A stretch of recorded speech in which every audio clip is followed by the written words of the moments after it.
Well, good morning, ladies and gentlemen. Welcome to a very special edition of the Dave Oneegs Show, and we have an incredible guest here this morning. We are going to get right to it. He needs no introduction, but before we do kick off, I just want to thank this incredible man for all the work he has done all around the world, and his content is going viral here in Australia as we search for the truth as the pandemic, or the plandemic, I should say, is uncovered. A very, very special welcome to the one and only Dr. Peter McCullough. How are you, Doctor? Well, thanks for having me. So much breaking news. I just can't believe what a news day it is today. Great to be on. Yeah, let's get straight to it. You know, I know your time is precious. You are in incredible demand right now all around the world. What is the latest? What's been put on your desk over the last 24, 48 hours, Doctor?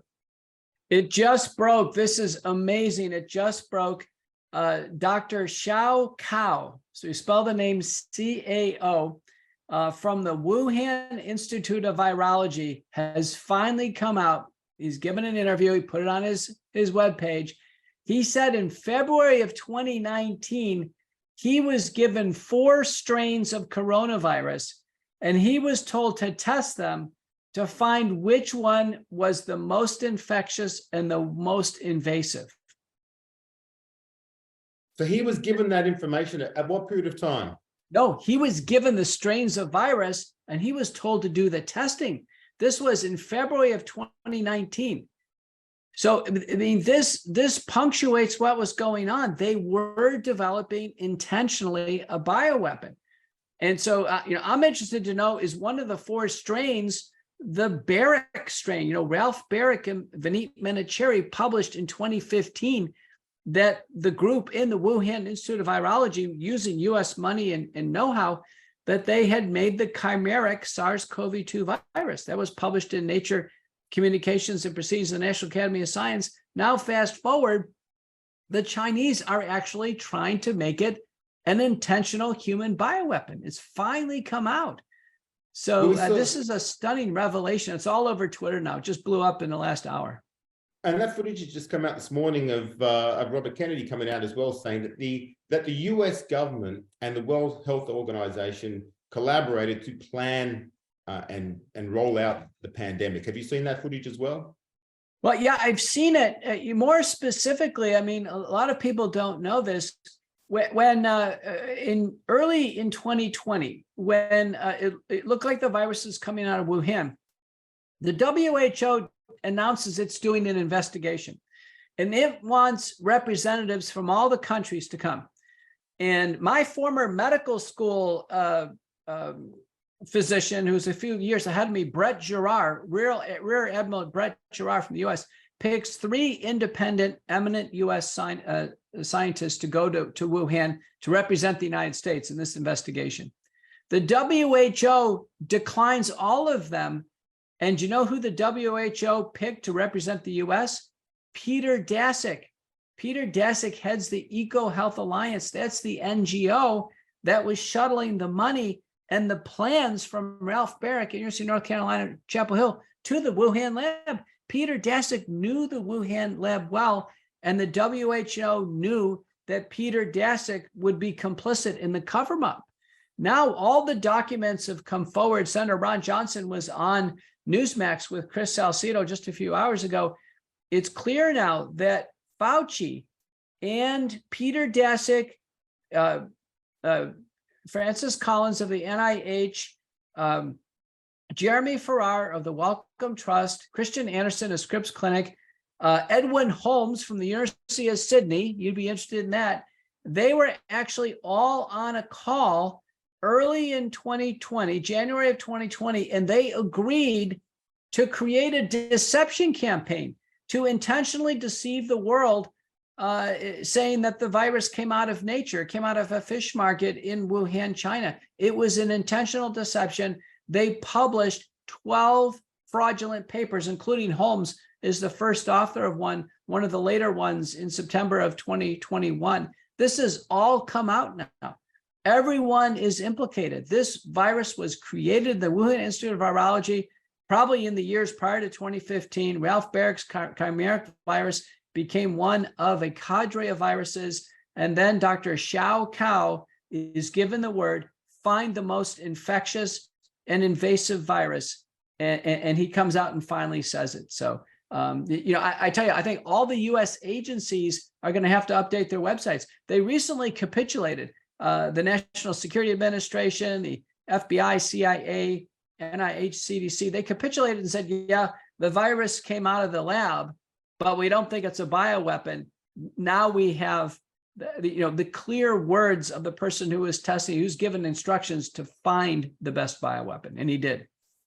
Incredible revelations. And Dr. McCullough, where is Fauci at the moment? We haven't seen or heard of Dr. Fauci for some time now. What's the latest there?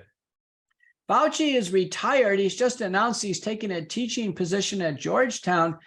And the new front man for the biopharmaceutical complex appears to be Peter Hotez, a virologist, virus researcher from Baylor College of Medicine, Houston, the dean of the Tropical School of Medicine. I can tell you this is a stunning revelation. So Robert F. Kennedy goes on Joe Rogan podcast. Remember, I had been on there late 2021. I set all the records on Rogan, still hold them. RFK goes on and says, listen, no one will debate us regarding what's going on.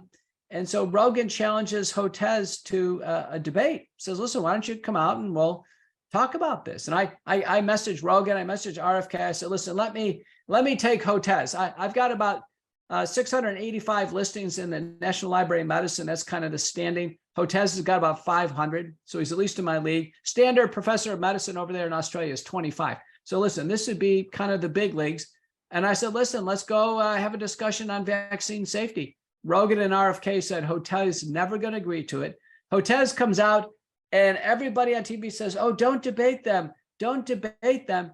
Then we find out, listen to this. Then we find out Hotez had research projects through the National Institutes of Health, the National Immunology, Allergy, Infectious Disease branch, NIAID, that's Fauci's branch. In 2015, guess what? To develop a receptor binding domain vaccine as a biodefense strategy. So Hotez is in on it. It's a biodefense strategy for SARS-CoV-2. So Hotez is in on this whole thing. Hotez has been receiving award after award after award. And on the internet, it says he's worth $35 million now. I mean, come on, I'm an academic doctor. We're not worth $35 million. The money's pouring out of the sky on Hotez. And I tell you what, he is running for the hills right now. He's been exposed. Well, I saw him on the Joe Rogan show, and Joe Rogan was giving him a hard time about his quality of life. He doesn't exercise, he eats junk food. He was a self-confessed junk foodaholic. But the fact that he is not willing to debate you or anyone regarding this, he's become incredibly wealthy. Then he claims to be poorly funded at the same time. But I guess what I wanted to address with you, Doctor, is this staggering level of corruption, which is, it's everywhere. And I wanted, for our Australian audience, you came out here and you spoke to packed houses while you were here. And I believe Craig Kelly helped you get out here as well. He's been an incredible, ambassador for truth here and for vaccine awareness. Give us a sense of what it was like coming to Australia in the climate sort of, post-pandemic, and what you came up against, because we are faced with the same corruption, the same cover-up, the same gaslighting. You would also be aware that we have one of the highest now increases in mortality rates in the world. And could you please share a bit on that? And especially if you could, elaborate a little bit on this notion that it's long COVID. We have the mainstream media, I believe, using long COVID as a cover story for vaccine injury. Could you please elaborate a little bit on that for us? Yeah, I think you nailed it. Coming to Australia in February was electric. I've lectured at all the major medical centers in Australia previously. I've been there twice. Australians know me as a well-recognized academic physician. And I started to get the reception when I went through immigration and customs, and they said, come over here to the side. My passport wouldn't work at the electronic thing. Then they wanted to ask me some more questions, told me I couldn't come into the country. Told them, listen, I have every right to come in. I'm not receiving any salary. And so finally I got in. They did the same thing to Pierre Corey. But, I teamed up with Melissa McCann, Pierre Corey, Craig Kelly, Clive Palmer. We had a terrific tour, thousands of people into these I felt like a rock star in Australia. Let me tell you. And when I got to Sydney and Melbourne, I took 400 pictures, mainly with pretty Australian girls, to tell you the truth. And I said, Anthony Fauci, eat your heart out. He doesn't take pictures with beautiful Australian girls. The Australians had felt absolutely strangled for 2 years, and they came out to hear the truth, no doubt about it, and they got it. And we didn't stop there. We went to Parliament and we met with Ralph Babbitt and Gerard Rennick and a member of Parliament Broadbent, and Malcolm Roberts, had dinner with him. And then, you know what? We had a vaccine injured teacher, an Australia teacher, is perfectly healthy.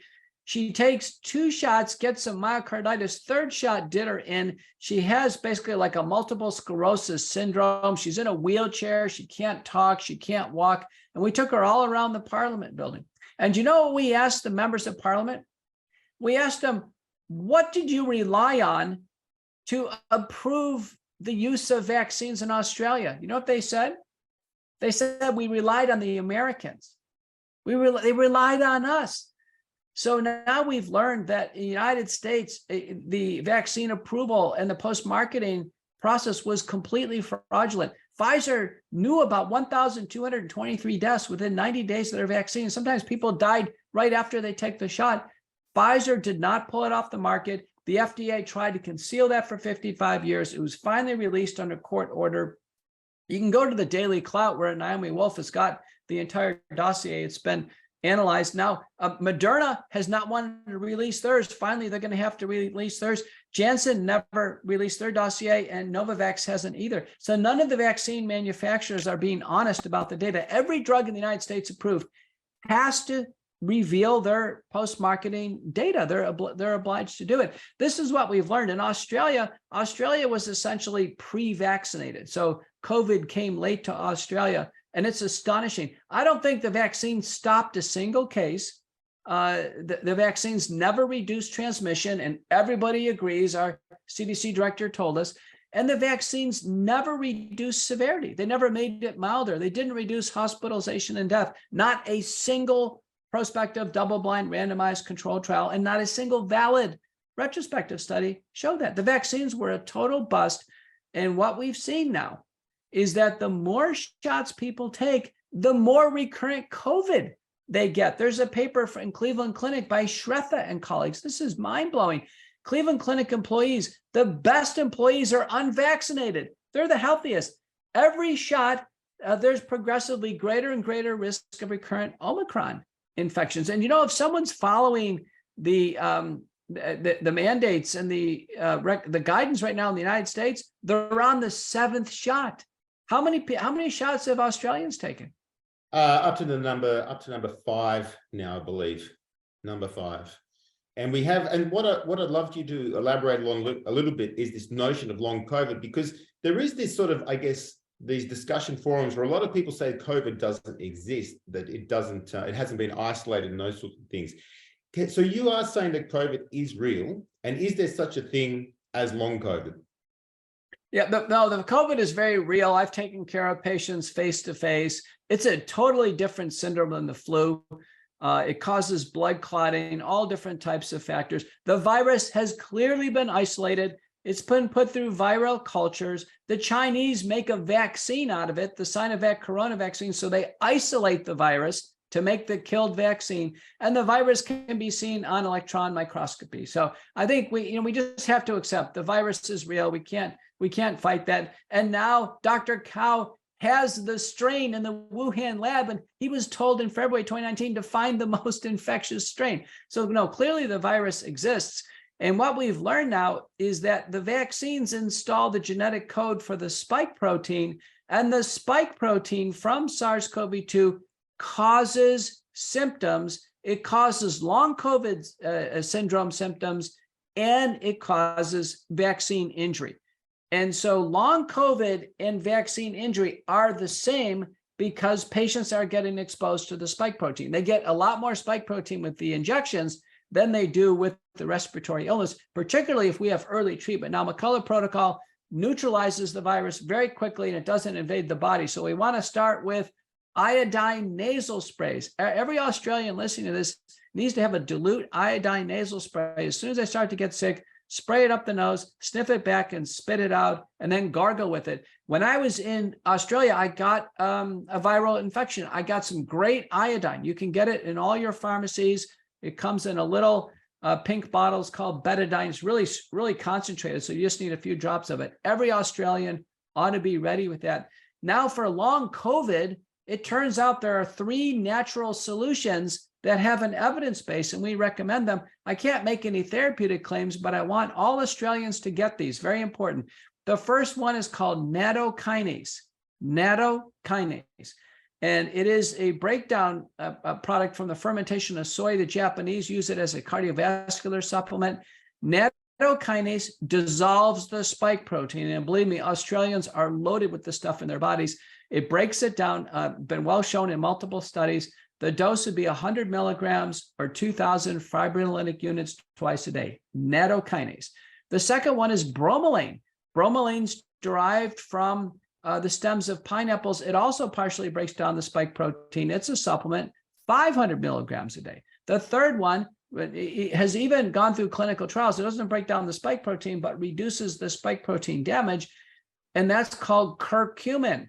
Curcumin derived from turmeric. Get the nano curcumin, 500 milligrams twice a day. If Australians have these 3 products, I think they can start to dig themselves out of a deep hole with long COVID syndrome, which is due to all the vaccine shots and getting COVID. But that takes me to my next question, Doctor, and I'd love to get those protocols off if possible. If you could email them through, that'd be fantastic. Yeah. But I wanted to ask you about the notion of shedding, because I'm obviously unvaccinated. I'm sure most people listening to this are as well, but we're constantly around our loved ones who have participated in at least 1 to somewhere between 1 and 5 of these shots. Is shedding real? Is it something that we have to be aware of in crowded places with people who have been vaccinated? What's your take on that?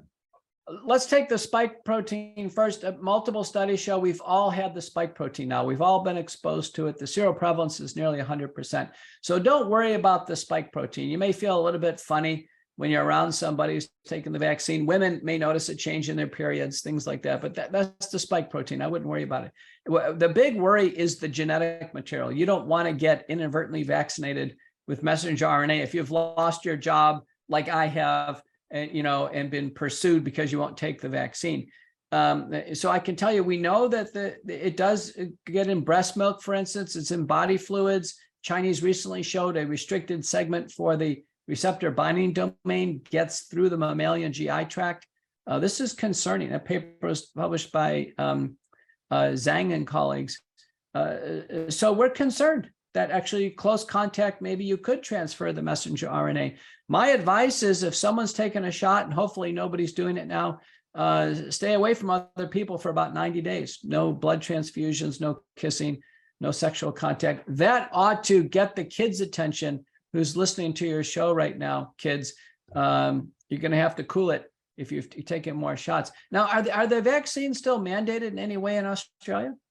I believe so. In some industries they are. I believe there's still a battle right now for the firefighters. They've been told they have to take, subsequent COVID injections as well. I guess the staggering part for us here in Australia, Doctor, is we typically have a country whereby if there is anything that is harmful for the public, it's recalled. If we have strawberries, for instance, that are contaminated, they recall all of the strawberries nationwide and they get rid of them. And we have this situation where there are literally tens of thousands of people now injured. There's 140,000 reported adverse reactions on the TGA side. We know the recording is at around less than 10%. So we can multiply that by a factor of 10 at least. And we have pages like on Instagram, which have hundreds of thousands of followers, called Jab Injuries Australia. And it's heartbreaking to read these stories. We have people in wheelchairs. We have someone like a very popular DJ here who I interviewed, Tyson Illingworth, neurological disorders now. His life's not the same anymore. We have this plethora of injured Australians and nothing seems to be happening. We recall the strawberries nationwide. I can go to my chemist, my pharmacist right here today, and I can still get these mRNA injections.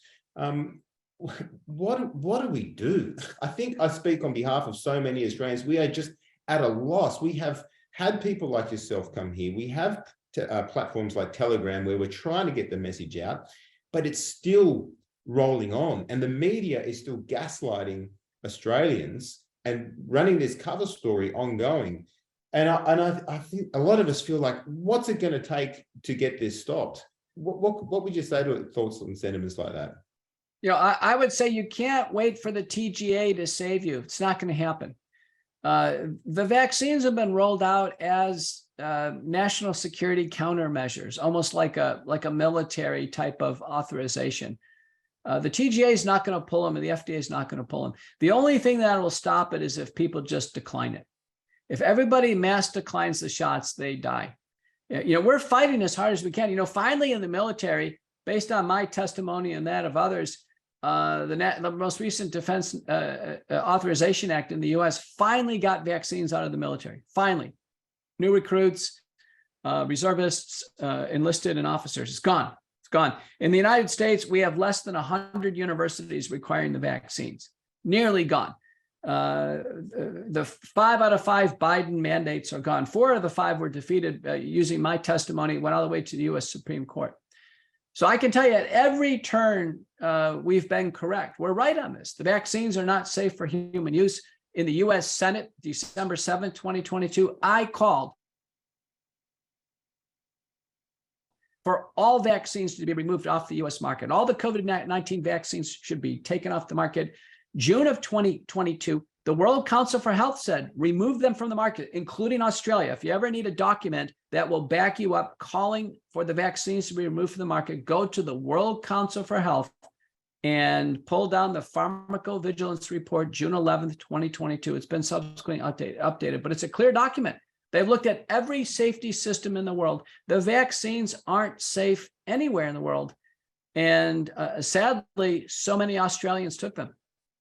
And doctor, I guess we know now that the vaccines, they weren't safe, they weren't effective, but I guess the question arises, were they ever necessary? Was this spike protein, this COVID virus, did it ever necessitate an injection, or was it able to be treated naturally? No, the vaccines were never clinically indicated or medically necessary because excellent treatment protocols evolved quickly. I had published the very first treatment protocol for the world's literature. And believe me, I got letters to the editor from Monash in Australia. So I knew the Australians were reading my papers. It subsequently became community standard of care in the Association of American Physicians and Surgeons. That was in October of 2020. So by October of 2020, we had it. We actually had treatment protocols, no need for a vaccine. And we have a situation where the community standard of care was already established. So, and it didn't depend on a single drug. It wasn't dependent on ivermectin hydroxychloroquine. It was a community standard of care using multiple drugs. Even without those drugs, it could be well treated.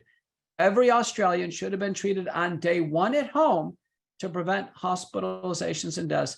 The vaccine should have never come out because, I published an op-ed in The Hill, a widely read Washington journal for the House, the Senate, and the White House in August of 2020. And the title of the paper is The Great Gamble of the COVID-19 Vaccine Development Program. I told leaders it was a gamble because they were genetic. They were not adequately tested. We had no ability to turn off the genetic code. Once it started to produce the lethal spike protein, in some people, it must produce a lethal dose of spike protein. And in the United States, our CDC is admitting to 17,000 plus Americans have died after the vaccine. That's what's in the vaccine adverse event reporting system. Do you know about 1,000 of those Americans? They die on the same day they get the shot. Oh my God. Sometimes they don't even get out of the pharmacy or the vaccine center. Doctor, I'm going to be mindful of your time. I know you're in huge demand, but we have quite an extraordinary case. There's so many things I would love to ask you. Please let me know when you're running out of time. But we have a case here, the case of Vicky Dadarian. I'm not sure if you're familiar with Vicky's case. Now, she requires a heart transplant to save her life. And the medical institution here down in, I believe it's the Alfred Hospital down there in Melbourne, they're saying, sorry, Vicky, you cannot have a new heart unless you have 3 COVID injections. And she sent me a message. She said, Dave, can you please ask Dr. Peter McCullough what is his clinical take on that sort of thing? Is there any data? Obviously, this is quite a silly question, really, but what is your take on this sort of policy whereby someone who requires a heart transplant is being told that she has to have 3 COVID injections just to have that procedure and save her life? Yeah, well, think about her situation. Her heart is so weak, it can barely keep her alive, and she's waiting for a transplant. The vaccines cause heart damage. Our CDC says that the vaccines cause heart damage. And there are fatal cases, published multiple papers of Verma, Choi, Gill, Patone, recently Cho in Korea. So the vaccines cause fatal heart damage. They're telling her she has to take 3 shots and have 3 opportunities to have fatal heart damage so she doesn't even live to receive the transplant. No, vaccines are contraindicated in transplant patients. They shouldn't be given to the patient, the candidate, and shouldn't be given to organ donors. The vaccines ruin the transplant outcomes. That's now been shown in corneal transplant, lung transplants, and I anticipate it's going to be shown in cardiac transplants as well. No, the university center is trying to use the vaccine as a leveraged weapon against her. It's reprehensible. And we have a similar case with a 14-year-old girl, Daisy Peters. She needs a lung transplant. Now, get this one, doctor. This one's going to blow you away. She is fighting for her life. She needs a lung transplant urgently. She's been told by the medical establishment here she needs 4 COVID injections. They say she has to take 3 immediately, then wait 6 months, take a 4th, then they might consider giving her some lungs. This is what we're dealing with here in this country. It's just mind-blowing. She won't make it. I can tell you can go to my Substack, Courageous Discourse, and I do have papers cited about lung transplant. First author, I believe, is Alsaid, where it's clear that actually the vaccines ruin the lung transplant. The vaccines cause an immune reaction. It causes an autoimmune reaction. That's the last thing we need in a transplant because it's going to precipitate rejection. In transplant patients, we use immunosuppressives. The last thing we want to do is give a shot to rev up the immune system. We can treat COVID. If a transplant candidate gets COVID, we can treat them. I've treated advanced heart failure patients, advanced lung patients. Treatment is far safer than a vaccine. Doctor, just last couple of questions. Thank you. This is a great chat. I'm really enjoying listening to you. I guess there's a sense out there here in Australia. We're one of the most heavily vaccinated countries in the world. There is a large, I guess, awakening happening right now. A lot of people are realizing that this is something that they regret participating in. And we're very concerned because we have our paramedics, our most important people, our paramedics, our police officers, our doctors, our nurses, a large number of people, obviously all of our loved ones as well, but some of them are our most critical people to our national infrastructure, obviously our military too. Sometimes we get a sense that perhaps the damage is done. Are these people going to have a long road ahead as far, or potentially a shortened lifespan? Or is this something that we can look at reversing and help these people recover from the injections? We simply don't know. Obviously, for those who died, the damage is done. But right now, the 3 natural approaches I think are reasonable for everybody. That's nattokinase, bromelain, and curcumin. Now, I'll use prescription drugs when I have specific syndromes like blood clots and heart damage, but I think Australians need to know they can't take any more shots. They've got to decline all further shots and start some of these remedies to get on the road to recovery.